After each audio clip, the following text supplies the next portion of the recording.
Mother's Day, 1858, Mobile, Alabama. The magnolia trees bloomed white as wedding veils, their perfume masking the stench of human bondage that clung to every cobblestone. In the grand parlor of the Whitmore mansion, crystal glasses clinked with champagne while children's laughter echoed through corridors built on screams. But in the sewing room, where needles moved like prayers through silk, Miriam's hands had stopped their gentle work. Today, those same hands, calloused from years of threading other women's dreams, would write a different kind of story, one written in blood. They called her the finest seamstress in all of Mobile County. Her stitches were so perfect, so impossibly small that wealthy ladies would whisper her name like a secret blessing. "Get Miriam to do it," they'd say, never knowing that each stitch she sewed was a day counted, each hem a promise deferred, each button a memory of the daughter sold away from her arms. But memories, like needles, can pierce, and when they pierce deep enough, they draw blood. Before we continue with this story that should have been written in every history book but was buried instead, drop a comment telling us where you're from and what time it is over there. And don't forget to subscribe to the channel, because these are the stories they never wanted us to remember. The Whitmore estate sprawled across Mobile's bay like a cancer dressed in Spanish moss and morning glory. From the slave quarters you could see the big house gleaming white as bleached bones, its 12 columns standing like sentinels over an empire built on stolen breath. Inside, Persian rugs whispered under the feet of children who would never know hunger, while silver candlesticks caught light that never touched the windowless rooms where 43 souls slept on straw. This Mother's Day morning, the scent of honey-glazed ham and butter biscuits dry, drifted from the kitchen windows, carried on air thick with jasmine and the distant sound of church bells. Mrs. Catherine Whitmore and her 3 daughters, Mary, aged 19, Elizabeth, 17, and little Sarah, just 14, sat in their morning room, their silk dresses spread around them like flower petals. They spoke of garden parties and suitor visits, their voices bright with the particular cruelty of those who had never questioned their right to own other human hearts. In the quarters, breakfast was cold cornmeal and whatever scraps yesterday's table had left behind. The children ate in silence, their mothers watching every bite, calculating how long the food might last, how many more hours of strength it might buy. The air here tasted different, salt from tears mixed with salt from the bay, creating a brine that seasoned everything with sorrow.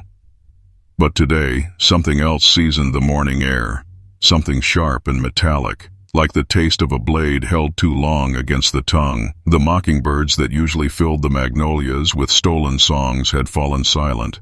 Even the Spanish moss hung stiller than usual, as if the very trees were holding their breath. Miriam had been born with needle-quick fingers and eyes that could find the invisible threads holding the world together. Her mother, sold away when Miriam was 12, had whispered the secrets of her trade into her daughter's ear like lullabies. How to make a stitch so small it disappeared, how to read the grain of fabric like scripture, how to mend what seemed beyond repair. "Remember," her mother had said the night before she was dragged away, "your hands remember everything. Let them remember love." But hands remember pain too. Miriam had been sold to the Whitmores when she was 16, torn from the Virginia plantation where she'd learned her craft, where she'd loved a boy named Samuel whose laugh sounded like creek water over stones. They promised her she would see him again. Masters were always making promises they had no intention of keeping. "Behave," they said, "and we'll bring him down next season." 7 seasons had passed. Samuel had become a ghost who visited her dreams, his laugh now an echo that made her wake with tears on her cheeks. The needlework came easy, but the heart work came hard. Mrs. Whitmore demanded perfection, every seam straight as a ruler, every buttonhole exact as a prayer. When Miriam's fingers trembled from exhaustion, the whip reminded them to be steady. When she worked too slowly, the strap reminded her to be quick. When she hummed while she sewed, old songs her mother had taught her, silence was beaten into her until music felt like rebellion. But rebellion, once planted, grows roots. She learned to watch, this woman who bent over silk and cotton 12 hours a day. From her corner of the sewing room, she saw everything. How Master Whitmore's hands lingered too long on the young girls who brought his meals, How Mrs. Whitmore's charity extended only as far as her mirror's reflection. How the daughters spoke of their human property like dolls that could be dressed up or torn apart on a whim. Young Mary Whitmore had a particular cruelty that dressed itself in giggles. She delighted in ordering the children to dance for her amusement, then having them whipped for dancing too well. "Don't forget your place," she'd say, her voice sweet as poisoned honey. Elizabeth preferred psychological torment, spreading rumors that would see families separated, lovers sold apart, mothers made childless by her whispered lies to her father.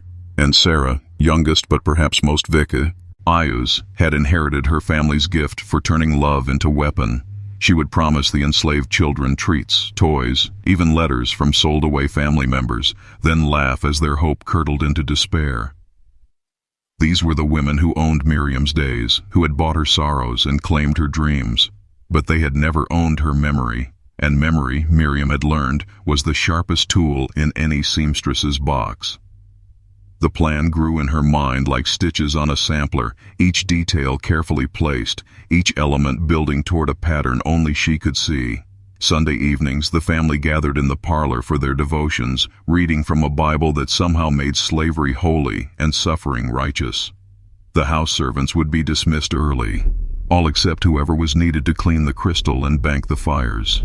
Usually that someone was Miriam. She began to study their routines like a map of enemy territory. Master Whitmore retired early on Sundays, his whiskey-heavy sleep immune to thunder itself. Mrs. Whitmore read in her room until precisely 10 o'clock, when she would extinguish her lamp and lock her door. The daughters often stayed up later, whispering and giggling in Mary's room, their voices carrying through walls thin as secrets. The sewing scissors were her first tool, 8 inches of Sheffield steel, sharp enough to cut silk, sharp enough to cut lies. She kept them oiled and honed, their edges bright as justice. From the kitchen she could procure a carving knife, the one used to slice the honey ham and carved turkey that never found its way to slave plates. And from the medicine cabinet, Mrs. Whitmore's laudanum, thick and bitter, enough to quiet conscience if conscience still lived in that house. But tools were only part of the pattern. The real weapon was time and patience and the particular kind of anger that burns cold and steady as a candle flame. Miriam had learned to sew in the dark, her fingers reading fabric like Braille. She could move through that house silent as shadow, invisible as the suffering they pretended not to see. Each day a preparation felt like threading a needle with lightning.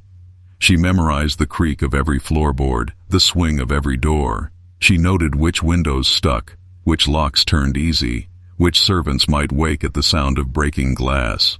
The house revealed its secrets to her the way cloth revealed its grain, naturally, inevitably, to hands that knew how to read.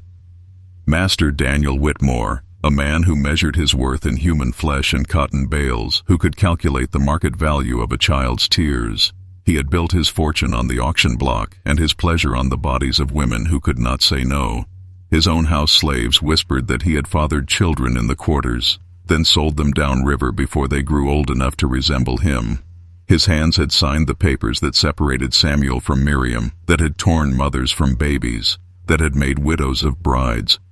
These hands that signed death warrants slept now under silk sheets, trusting in locks and laws to keep his victims from his door. Mrs. Catherine Whitmore, the lady of the house who organized charity drives for poor white families while her own slaves wore rags. She embroidered pillowcases with Bible verses about loving thy neighbor while sleeping on cotton picked by hands she owned. Her greatest pride was the flower garden that slave children tended while their own mothers worked the fields until their backs broke. She spoke often of Christian duty while practicing the particular Christianity that made bondage holy and suffering a blessed cross to bear. Mary, the eldest daughter, 19 years old and beautiful as a magnolia bloom with the same poisonous heart.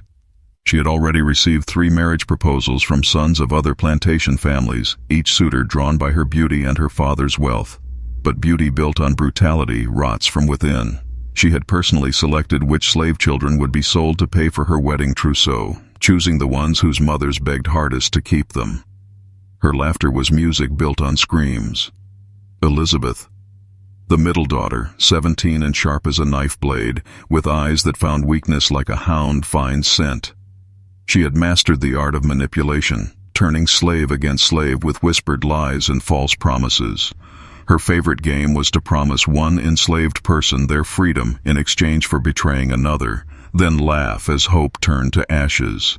She collected secrets like some girls collected pressed flowers, pressing them between the pages of her diary until they could be used as weapons. Sarah, the youngest but already showing promise as a mistress of cruelty. At 14, she had learned to wield power like a whip, striking without warning, leaving wounds that never quite healed. She had been the one to suggest selling away the old woman who had raised her, claiming the elderly slave was too slow and useless. That woman had died on the road south, her heart breaking before her body could follow.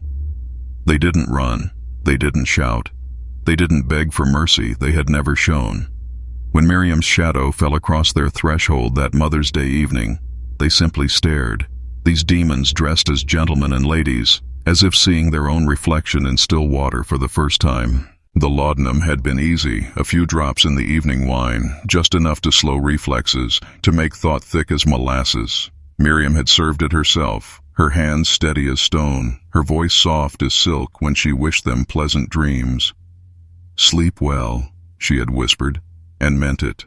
Let them sleep the deep sleep of those who would never again wake to cause suffering.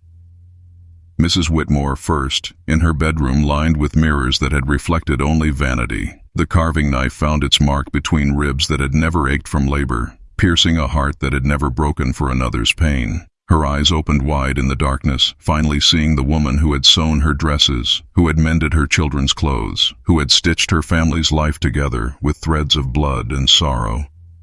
"Miriam," she whispered, as if saying the name could make sense of the steel in her chest. But Miriam said nothing.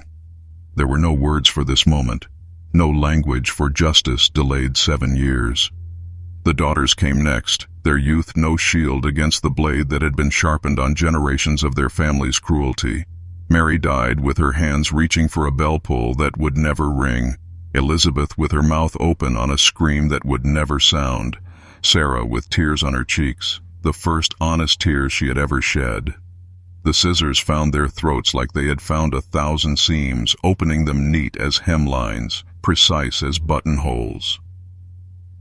But it was Master Whitmore who died slowest, who felt the full weight of every cut, every stab, every moment of pain that his property had endured in silence.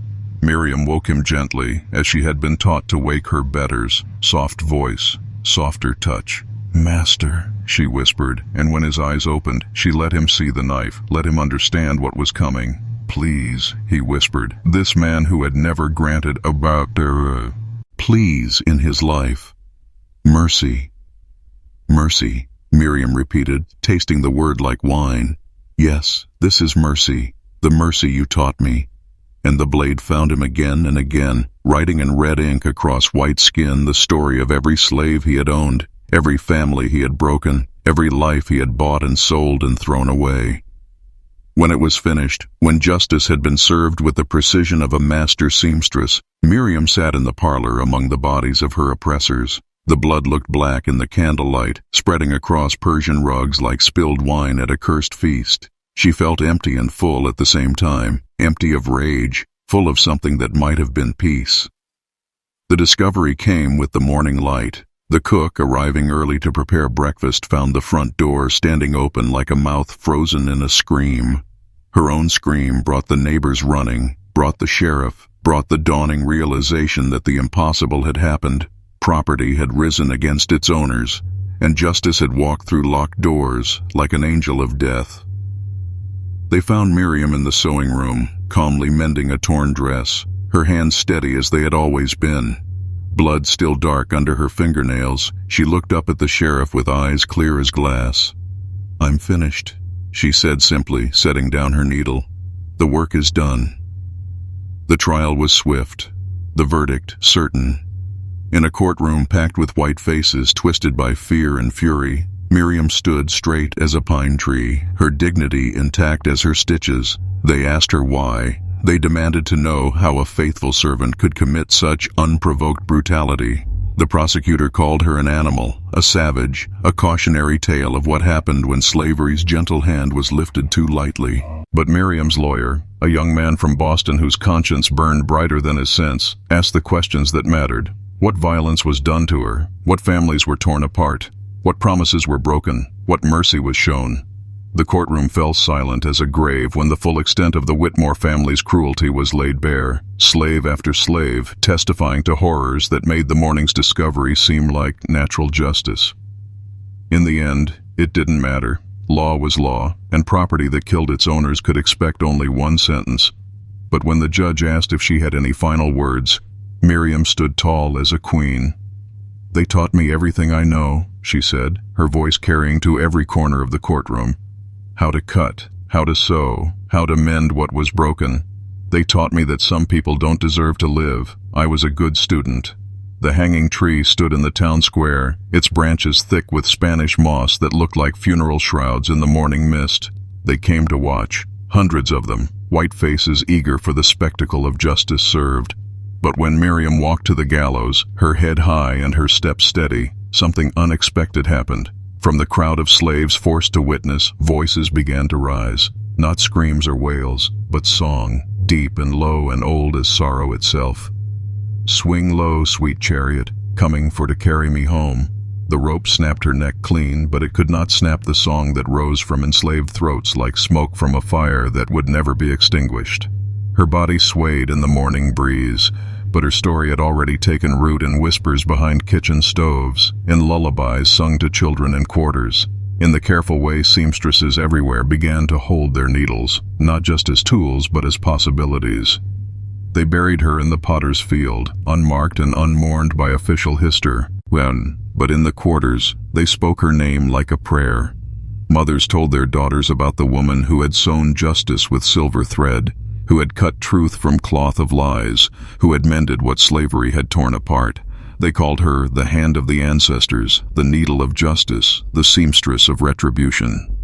In the big houses, masters began to look differently at the women who held their scissors, who knew their routines, who moved through their homes silent as shadows. They installed new locks, hired new guards, slept with pistols under their pillows. But fear, once planted, grows roots deeper than any lock can reach. And sometimes, late at night when the Spanish moss moved without wind and the mockingbirds sang borrowed songs, plantation owners would wake to find their finest clothes mended with impossible precision, as if invisible hands had worked through the darkness, as if Miriam's ghost still plied her trade, still remembered everything, still waited with needles sharp as justice for the next lesson to be taught. What violence is buried under sugar? What screams became seasoning for Sunday dinner? What blood watered the magnolia trees? History books close their covers on questions like these, but the questions remain, stitched into the very fabric of a nation built on stolen labor and justified cruelty. Miriam's story was buried with her body, but buried stories have a way of growing in the dark, sending up shoots of truth through cracks in official memory. She became a whisper behind the stove, a story passed from mother to daughter, a reminder that even the most powerless hands can hold the sharpest tools. Her name lived on in the careful way enslaved women held their needles, in the songs they hummed while they worked, in the particular quality of silence that followed whenever masters spoke too harshly or pushed too far. The blood dried, the bodies were buried, the house was sold. But memory, like the finest stitch, endures. If you enjoyed this story that history tried to bury, subscribe to the channel, turn on the notification bell, leave a like, and share it with someone who needs to hear this truth. It really helps the channel keep bringing real stories that never make it into the history books, the stories of resistance, of dignity, of souls who refused to be broken even when their bodies were bought and sold. These are the stories that remind us that justice, like the finest needlework, is built one careful stitch at a time,